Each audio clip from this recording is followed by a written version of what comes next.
اللہ رب العزت قرآن مجید میں ارشاد فرماتے ہیں ادعوا ربکم تضرعا وخفیا، لوگو اپنے رب کو آہستہ آواز میں انتہائی عاجزی کے ساتھ گڑ گڑا کے پکارو، ودون الجار، اونچی آواز میں نہیں بلانا، بالغدو والآصال، صبح و شام پکارو، ولا تکن من الغافلین، اور غفلت سے اللہ کو نہیں پکار، لوگو اربعوا علی انفسکم، اپنے آپ پہ نرمی کرو، تم کسی بہرے کو نہیں پکار رہے، کسی غائب کو نہیں پکار رہے، تم اس ذات کو پکار رہے ہو جو شارک سے بھی زیادہ قریب، نرمی سے، آرام سے، آہستہ آواز سے ذکر کرو، دون الجار، اونچی آواز سے ذکر نہیں کر، دعاؤں کے معنی آپ کو یاد ہوں، جب آپ دعاؤں کے معنی پر غور کر کے اس پر ایمان رکھ کے اللہ سے مانگیں گے، اللہ کی قسم ذکر کے اندر لذت آئے گی، ایمان بڑھے گا، دعائیں قبول ہوں گی، اللہ رب العزت کی رحمت اور برکت نازل ہوگی۔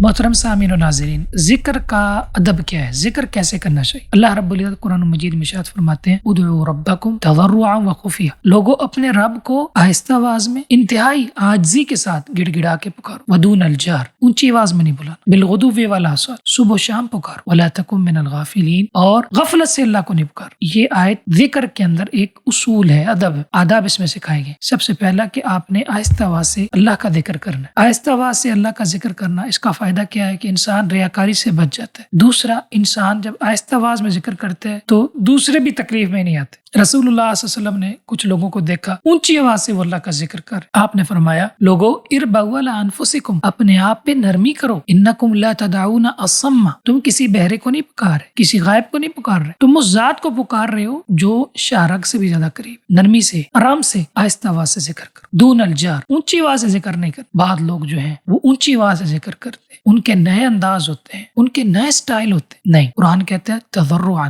گڑ گڑا کے، عاجزی کے ساتھ، ایسے لگے کہ آپ کے اوپر اللہ کے ذکر کی وجہ سے عاجزی طاری آ گئی، انکساری طاری ہوگی، عبودیت، فقر، احتیاج، اور اللہ کے سامنے ایک خوبصورت انداز آپ کا ہو، اس کے اندر کوئی مکاری نہ ہو، اس کے اندر کوئی جو ہے وہ ریاکاری نہ ہو، اس کے اندر کوئی دکھلاوا نہ ہو، عاجزی کے ساتھ اپنے رب کو پکارنا، وہ عبادت ہو۔ ما کان صلاتهم عند البیت الا مقام و تصدیہ، منافقین کیا کرتے تھے؟ ان کی عبادت کیا تھی؟ سیٹیاں بجانا اور تالیاں بجانا، طرح طرح کے وہ کرتب کرتے تھے۔ یہ اللہ کی عبادت نہیں ہے، یہ اللہ رب العزت کا ذکر نہیں ہے۔ ذکر کا ادب کیا ہے؟ آہستہ، بغیر اونچی آواز کے۔ ہاں، شریعت نے جہاں کہا ہے کہ اونچی آواز سے ذکر کرے وہاں اجازت ہے، جس طرح نماز کے بعد اجازت دی ہے کہ اللہ اکبر آپ اونچی آواز سے کہہ سکتے ہیں، اس کے علاوہ آپ نے اونچی آواز سے ذکر نہیں کرنا، اور تضرع اور آہستہ، اور صبح کریں، شام کریں، چلتے پھرتے کریں، سواری پہ کریں، اور ولا تکن من الغافلین، آپ جب ذکر کریں تو آپ کا دل بھی حاضر ہو، زبان سے ذکر ہو، دل اللہ کے ذکر کی طرف متوجہ ہو، دعاؤں کے معنی آپ کو یاد ہوں، جب آپ دعاؤں کے معنی پر غور کر کے اس پر ایمان رکھ کے اللہ سے مانگیں گے، اللہ کی قسم ذکر کے اندر لذت آئے گی، ایمان بڑھے گا، دعائیں قبول ہوں گی، اللہ رب العزت کی رحمت اور برکت نازل ہوگی، اور آپ کا اللہ کے ساتھ ایک مثالی تعلق جڑ جائے گا جب آپ رسول اللہ صلی اللہ علیہ وسلم کی سنت کے مطابق آپ ذکر کو بجا لائیں گے۔ اللہ سے دعا ہے اللہ ہمیں سنت کے مطابق اذکار کو کرنے کی توفیق عطا فرمائے۔